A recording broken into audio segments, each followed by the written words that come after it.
Welcome to this week's Transport Chat. This week we're going to be talking about bailouts, and how the coronavirus outbreak has affected the transport sector.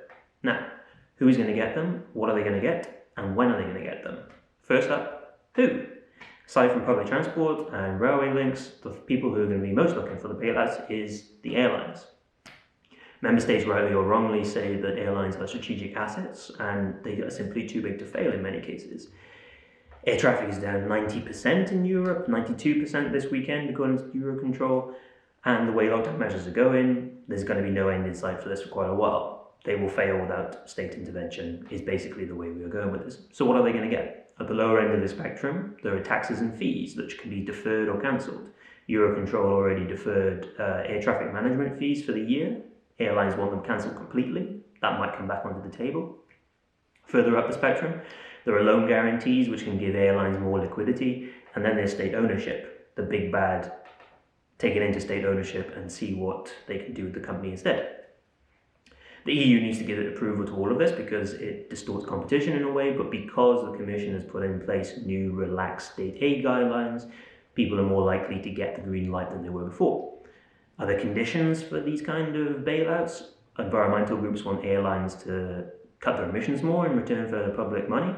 Former EU officials like Miguel Arias Cañete, Jos Delbecque want the airlines to do more, but is it up to the Commission at this point to say that? Probably not. It's member states that have to give the conditions for financial wrangling, if you will. So when are they going to get it? Well, as I said, Eurocontrol have already deferred their fees.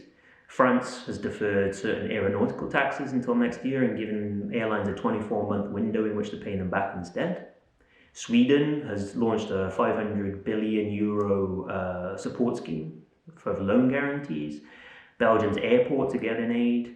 Italy has taken Alitalia into state ownership partly because it couldn't find a buyer for it. The Commission will have to approve that.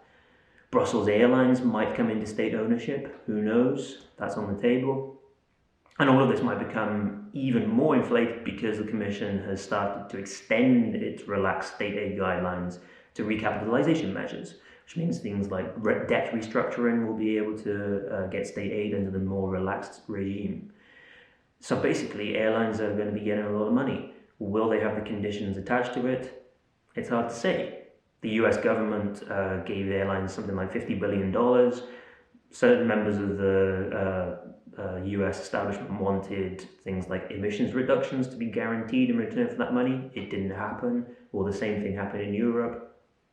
The way the climate is at the moment, it looks like saving companies and jobs is ahead of climate policy at the moment. That's the way the mood seems to be. It could change. We shall see. In the meantime, stay safe, tune in next week, and I'll see you then.